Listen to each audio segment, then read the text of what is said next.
Welcome to Not in a Huff with Jackson Huff, where we interview newsmakers, storytellers, and all-around interesting people. Sit back, relax, unless you're driving, and enjoy the show. Here's Jackson. Hello. I am Jackson Huff. This is Not in a Huff. Thanks for joining me. As always, really appreciate it. This week, diving back into the nomad, bus, van, travel world. Really enjoyed speaking with Katie from We Bought a Van. Oh, goodness. It was about 10 episodes ago. Go check that out.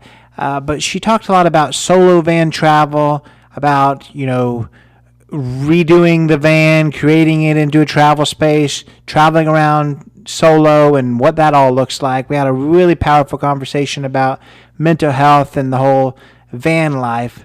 But this episode is with a couple traveling, and not in a van, in a converted bus. Now, there's people who do the whole school bus thing. They're called schoolies. This couple, Sinclaire and Miles, it's a former shuttle bus, actually, for the Philadelphia airport that they've converted, and it's a little bigger than a van, not as big as a school bus, but we're going to talk about their conversion, what made them decide to hit the road. We're going to talk about the dynamics of living in a small 100 square foot moving apartment with your significant other. And you have to kind of find a happy balance, because you're not always going to be, seeing sunshine and butterflies. Occasionally there's going to be issues, and when you're living in such a small space, you've got to work out those issues. So we're going to talk about that, which was really, really powerful. Really enjoyed kind of their candidness with that. We're going to talk about the issues with being a traveler. There's awesome times, but there's some not so great times too. You'll know that if you listen to Katie several months ago.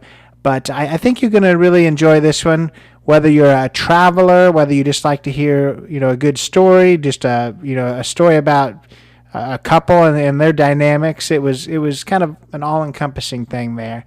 I wanted another perspective. That's why I found them. So the perspective of, hey, this is a bus instead of a van. This is a couple instead of solo travel.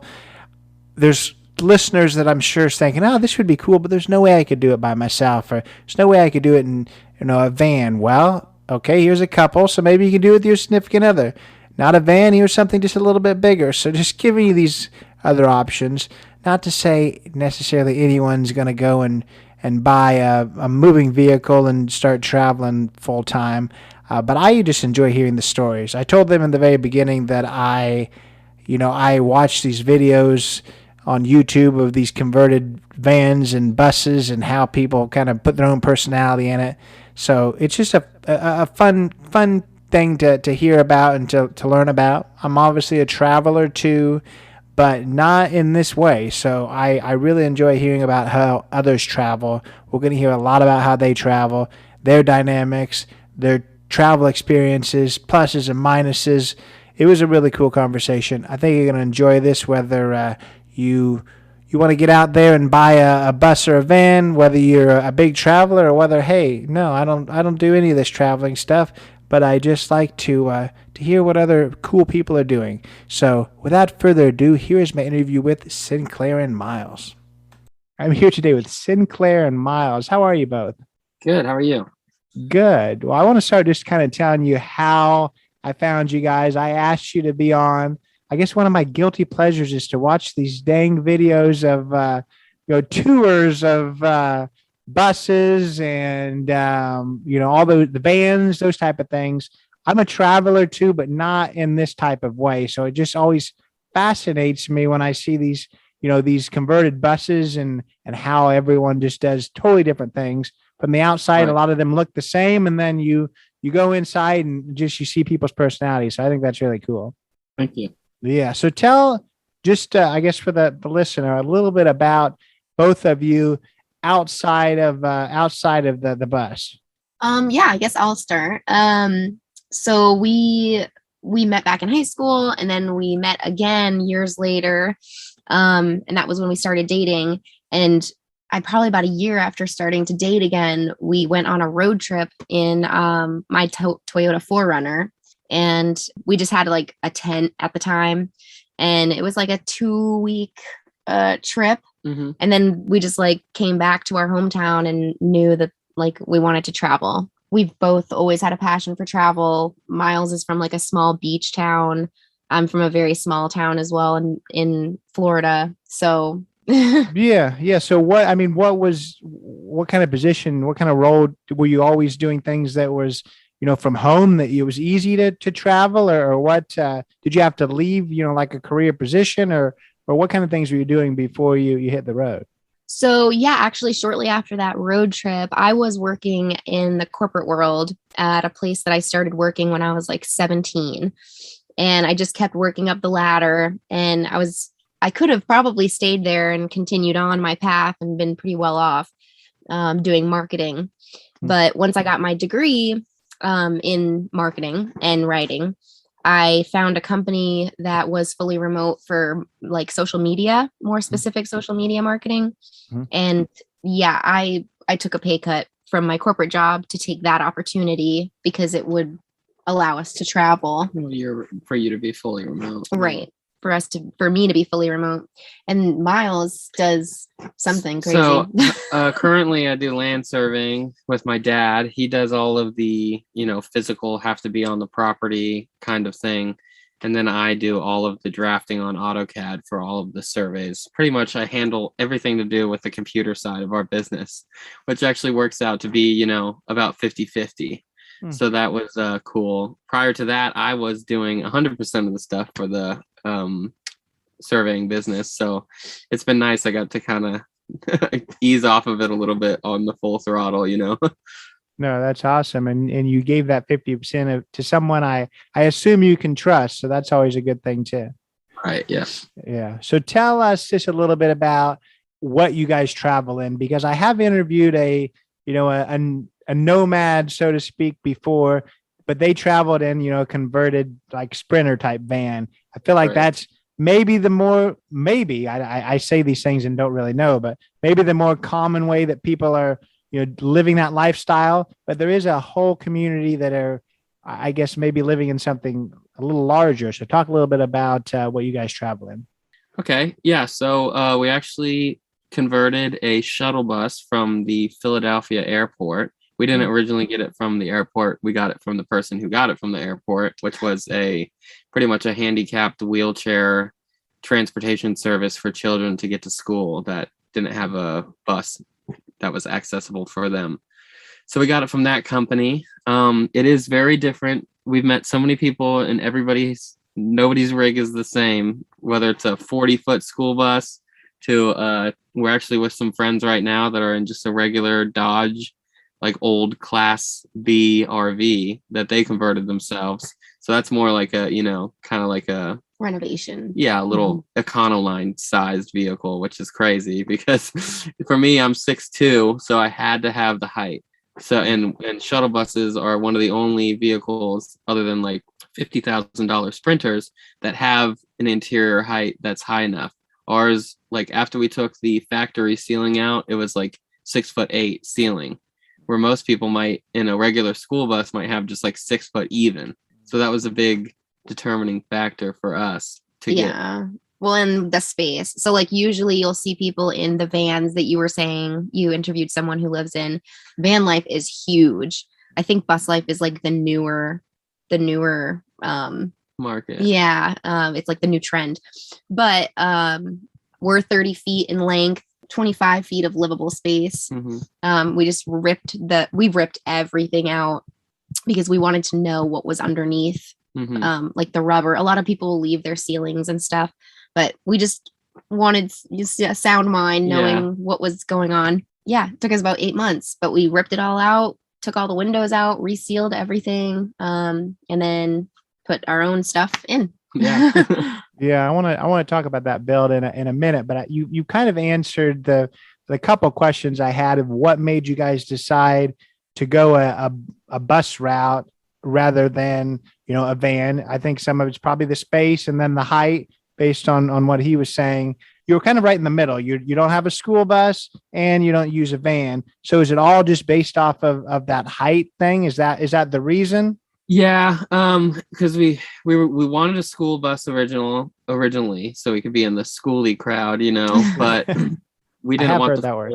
we didn't want the full bus. Well, a lot of the bigger ones are 35 feet or larger. We kind of wanted to stay on the smaller side.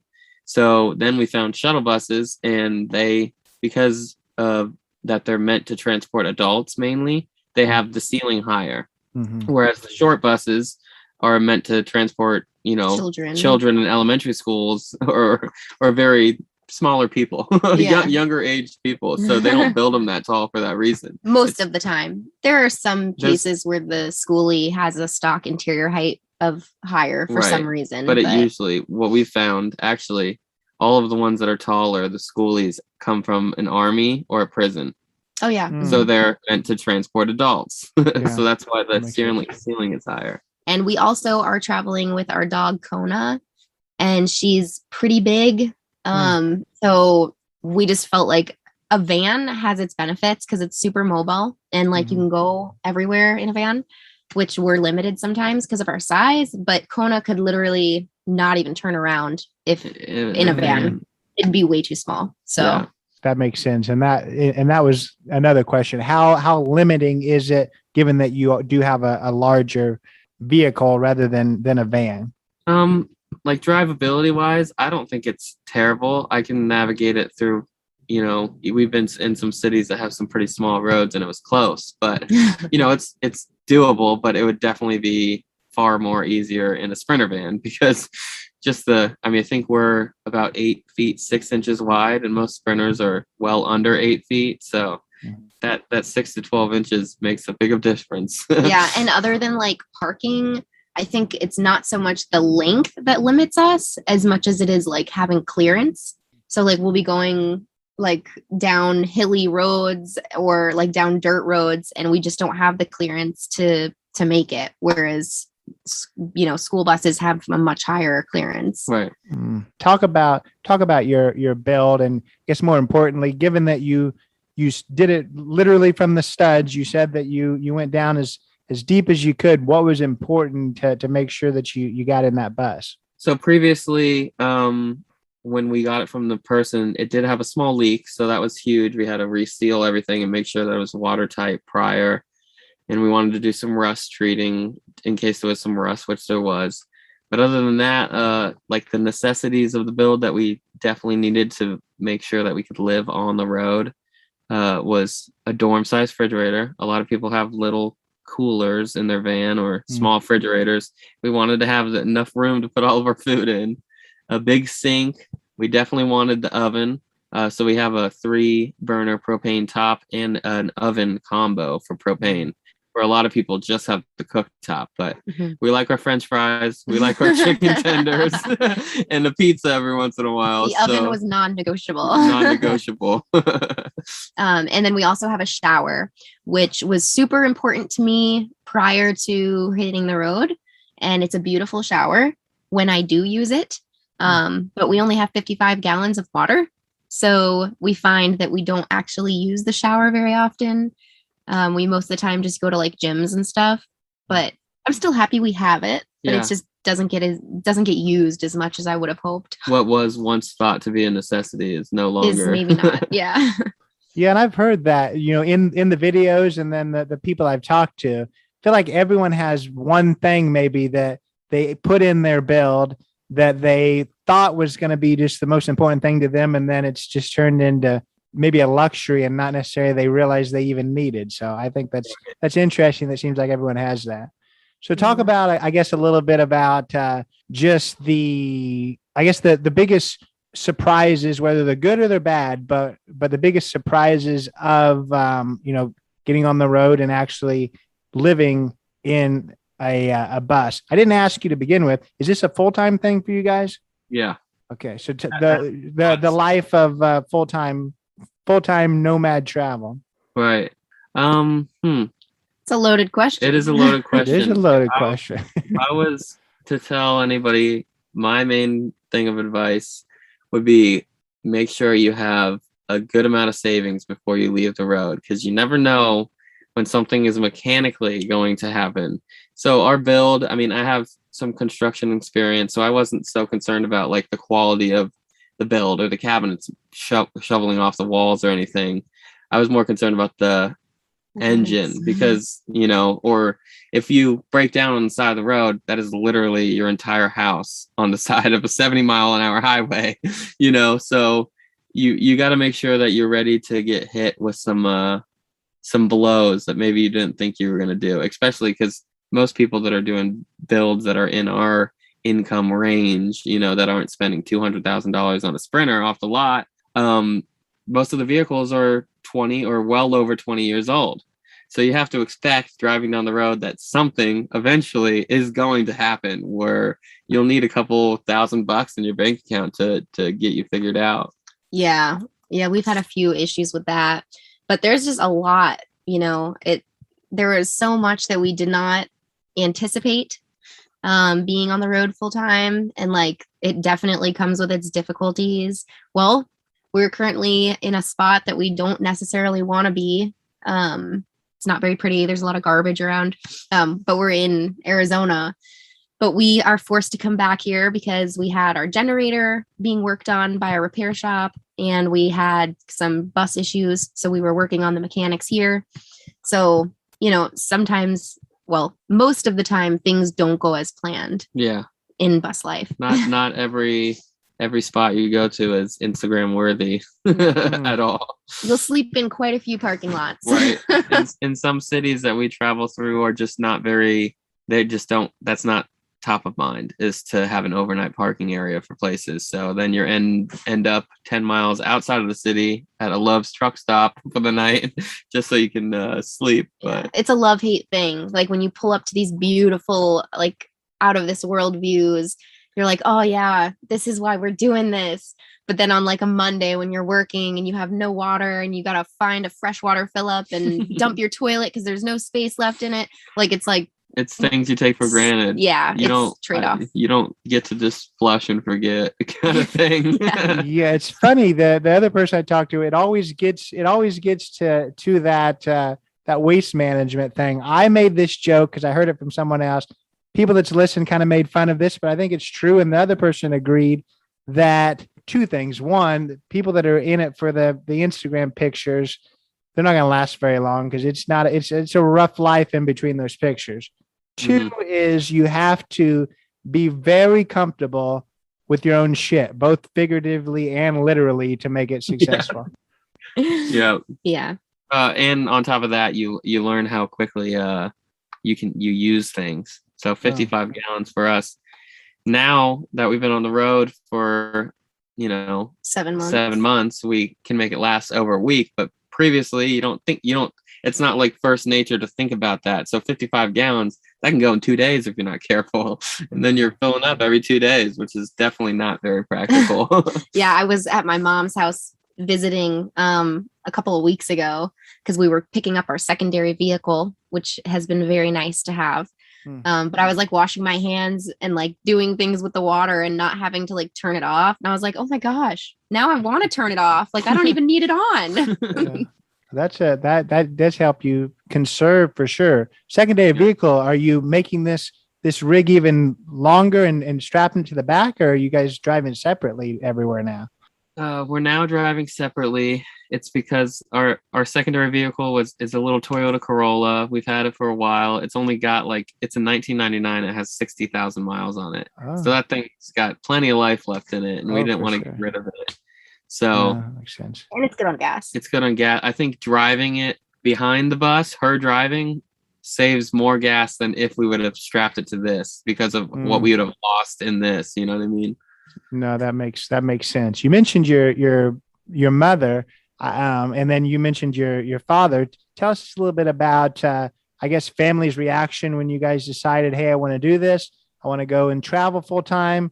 I mean, did you guys grow up that way where they're like, oh, they've always been the wild child and we're not surprised, or were they surprised that you guys decided to do this, or what? Yeah, my family is not so, we're not campers. I think I maybe went camping like once in my whole life.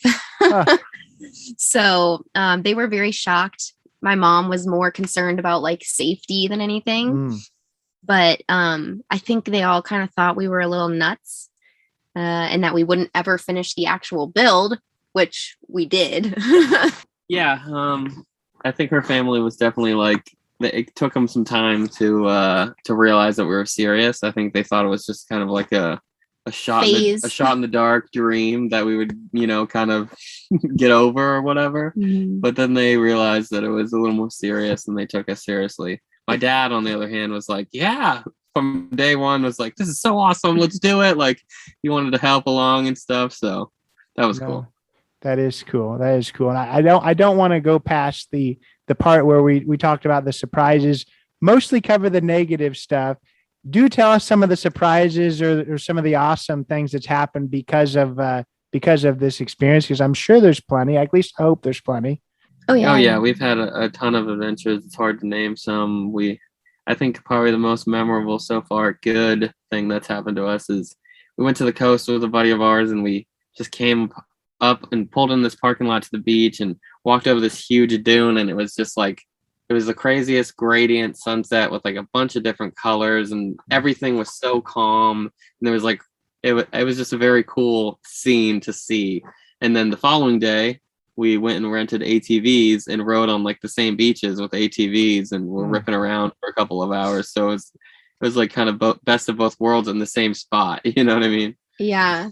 And like, I don't know. I don't consider myself a very like social person. I'm not an extrovert. So I kind of was thinking, oh, bus life, we're going to drive into the middle of nowhere and we won't talk to anyone and we'll just, not be bothered. And it turns out that we've been meeting so many amazing people and like are hanging out with them all the time. And now we're making plans for the future to go travel with them. And like, not what I envisioned or imagined at all. I thought it was going to be the opposite, but it's been really a pleasure. It's been cool. It's been really cool.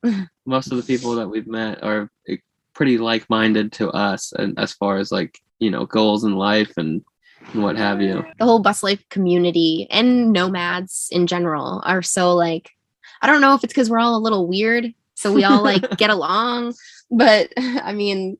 Yeah, no, I've heard just that the community is way more tight knit than you would think for a bunch of people that are off doing their own thing. So I like to hear that for sure. That's really cool. Again, with the last person I talked to, they were a solo traveler. They'd done both ways. They traveled with a partner. Now they're traveling solo. They talked a lot about, the mental health aspect and how it was just very therapeutic now to be able to travel on their own, do what they want to do, kind of entertain themselves, so to speak. You guys are a little bit different where you're traveling as a couple. Talk a little bit about, I guess, just maybe the benefits of that, and maybe some of the maybe challenges too. Obviously, you're in close quarters. You have to really like each other just a little bit to be able to handle that. Just a little. Just a little.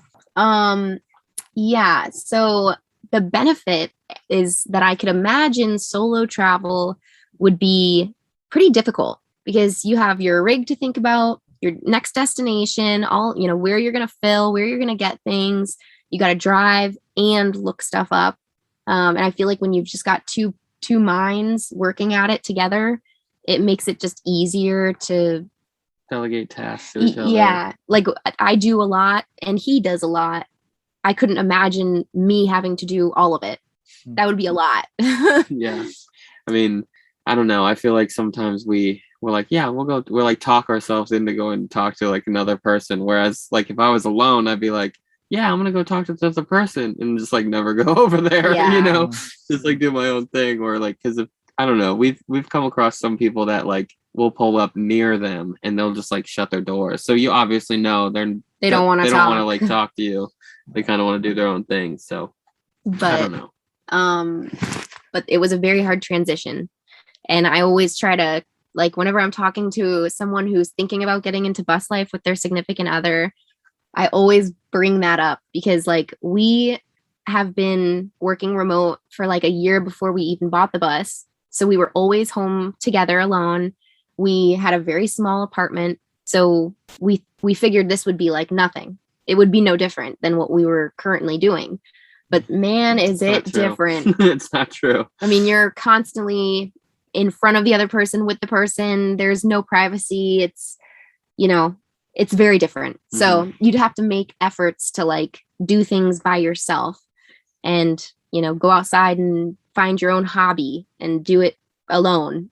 Not that I don't, we love each other and everybody has to have their own time to think and reflect on themselves without somebody else right next to them. Everybody likes their space. So it's just something to be aware of, I think, because I think a lot of people have this vision in their head that it's going to be all rainbows and sparkles and awesome. And like the first 3 months was really hard for us. It was hard.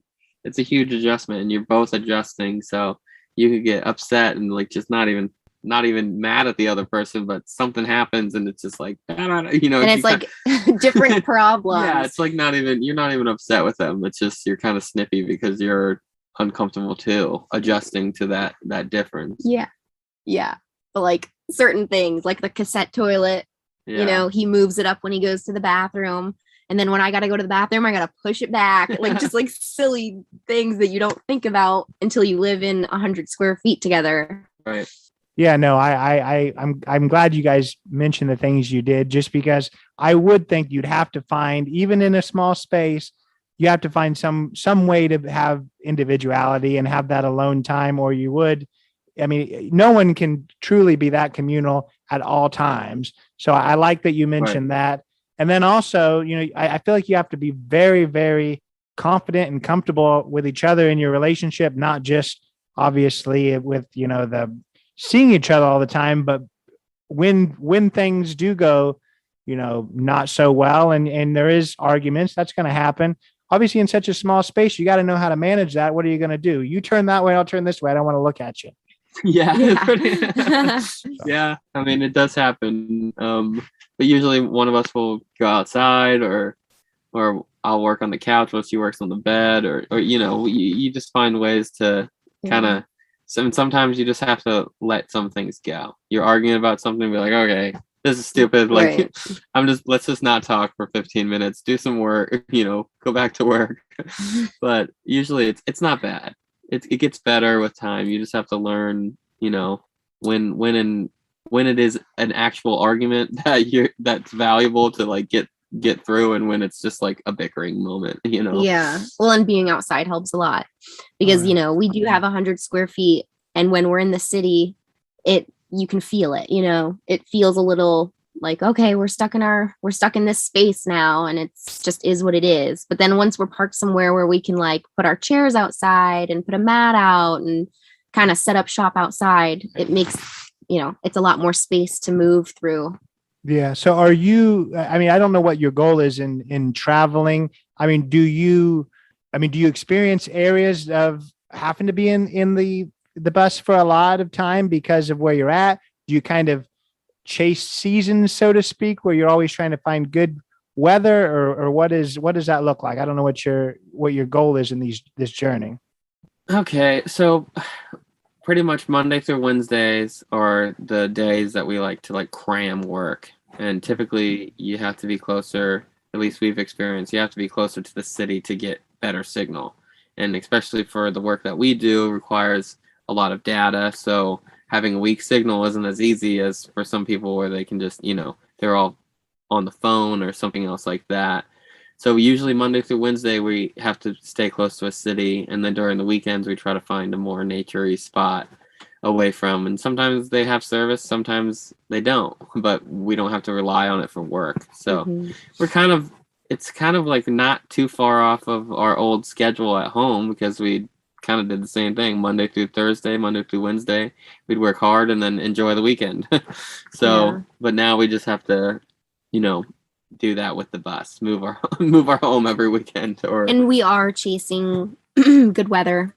That's why we're in Arizona right now. To be honest, we've been here over 2 months, and I'm pretty sick of the dust and the dirt. I miss green. I miss green grass, but everywhere is too cold. So this is where we are for winter until everywhere else starts to get a little warmer. Right. Where are you guys originally from? What part of the country? Florida. Florida. Florida. Okay, I got you. So it sounds like you guys are kind of in that spot now where you're not necessarily, bizarre van people that obviously are tracing all these experiences for Instagram and stuff, but it sounds more like it's a lifestyle for you guys rather than just, trying to chase these experiences. You're not necessarily always trying to get to the next place or to the next thing. It's really just your lifestyle is just being a nomad and living in that space. Yeah, I would 100% agree that we're definitely not going from park to park or to spot based on what's popular or very popular spots around the country. We're trying to mosey. We like to see little towns too. We were just in a little town called Wickenburg, and it was pretty cool. It was old Western style, So, and that's kind of some of the stuff that other people don't see because they're flying from a major city to a major city or a major national park to a major national park, which are pretty far apart. And so you miss all the stuff in between. But so, yeah, we're not like, everyone always asks us that question though, too. Like, oh, so you're going to travel for a year? No, we don't really, now that we're in it and we both have like adjusted, we don't really have any plan to not be traveling. We definitely want a homestead in the future whenever we are ready to settle down. But even then, I think we'll always have some sort of mobile vehicle to go travel in because I don't know. It's like, it's almost weird to think about staying in one place for a long period of time now. So you talked about wanting a homestead at some point. Has this taught you that maybe we don't need as much as a lot of people think and you will always kind of live more minimalistically and have a smaller place, or has this made you think I need the biggest place ever and I'm just going to cram it with as much as I can after all this? Definitely. I think it makes us like, I don't know. It is a bit of a minimalist lifestyle when you think at it from the normal person. It absolutely is. 100%. But I mean, yeah, a little bit. I think we're more interested in having like, a small place, a farm, a couple of cabins to rent out to people. I'm not a huge on like, I don't need the biggest truck and like a Ferrari in my driveway. I'm not a possessions person to begin with. So I'd rather just have a lot of land. I'd prefer 100 acres over 100,000 square feet. Yeah, it definitely does bring that to attention. Like even just like garbage, how much garbage you produce. You can't just toss it and put it out in a bin outside your house. Like it does bring a lot to your attention. And I think we've always been kind of minimalists. We're not like super spenders, or we don't really care about stuff. We don't care about stuff. Yeah. So, but we originally were thinking we'd travel and find a place that we want to settle down that we just love so much. And we didn't want to settle down before being able to see everything. Yeah. So that was like the main thing that kind of encouraged us to get a bus and drive around the country to see what there was to see. Yeah, for sure. So kind of in wrapping things up, this is, you're kind of already answering it a little bit, and COVID definitely doesn't help us know we're going to be able to make solid plans because obviously everything just, you never know what's going to happen. But what do you hope, the future holds? If we were talking in, a couple of years, where do you hope you're at? Are you already on that homestead you're talking about? Do you know you want to travel for a few years, or what do you hope the future holds? Yeah, see, we're so we're all over the place. We have a lot of good ideas and no idea when to execute them. We're not on the same page about the future. No, I mean, well, I'm not going to open that up then. No, not in a bad way. We would like to have a property within the next year or two, but we could also see ourselves just getting a property, continuing to travel, and then coming back to it, or having it for 3 months of the year to go to when the weather's nice there. Yeah, just somewhere to like park and call home base for even just a few months out of the year. But yeah, if like we're currently looking actually for land just to see what's out there and what we come across. But if we find a good deal, we'll pull the trigger on it and keep traveling until we're ready to go and and be on the land. It sounds like you're hoping for just a really dusty patch of land, right? No. Oh yeah. Is that what it sounds like? No, you talked about how much you Yeah. didn't enjoy that. So I'm Yes, envisioning that you want a green area for that 100 acres. I mean, I'm sure you can get that dusty desert area a lot cheaper, but Oh yeah. yeah. It's real cheap. No, but we want I think we're just from where I'm from. I like grass and dirt under my feet. Yeah. The desert is, it's out there to kill you for a reason because everything's got to survive. Yeah. there you go. So tell us how we can find you. People want to follow along on this journey. How can they find you? I don't know all of your social connections. I know you at least have Instagram. I'm not sure about what else. Yeah. So right now we're on Instagram for like our day-to-day. And that Instagram handle is Irie_Vibus, like Irie Vibes, but Irie Vibus. Yeah. And then on YouTube, we also do a video probably once every couple of weeks. And the name for that is Irie Vibus Living. Very good. Well, I'll tell you, it's been a pleasure speaking with both of you. I don't speak to two people at the same time very often. I never kind of create questions for one or the other. I always like to just see the dynamic of how people answer them. You guys are a pretty good tag team. You kind of go back and forth. Every once in a while, people kind of fight to answer things. So I'm glad that wasn't the case. I always hate to see people in a fist fight, but Yeah. Well, it's been a pleasure. Thank you so much. Thank you for having us. Yeah. Thank you so much. So that was Sinclaire and Miles. Really enjoyed speaking with them. Learned a lot about the bus van world, and I'd already spoken with someone. I learned so much from Katie. Learned so much from Sinclaire and Miles. Hope you enjoyed that. Hope you learned a lot too. If you haven't already checked out the episode with Katie Larson from We Bought a Van, just a totally different conversation. Even though we spoke about the travel nomad life, we talked about some really interesting stuff when it comes to mental health. So check that one out too.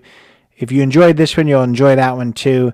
But I really appreciate Sinclaire and Miles' time.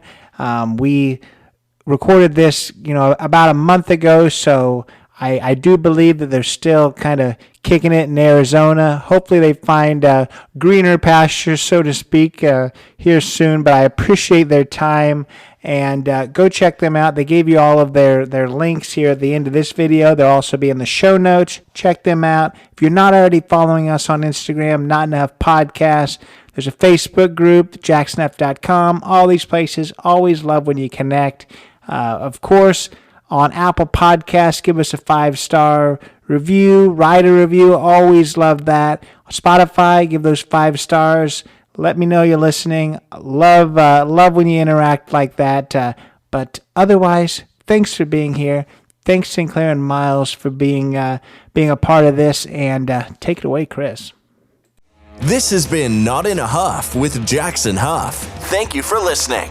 Be sure to join us next time, where we will interview another amazing guest who is sure to make you laugh or make you think. Or, hey, maybe even both. But until then, keep being awesome.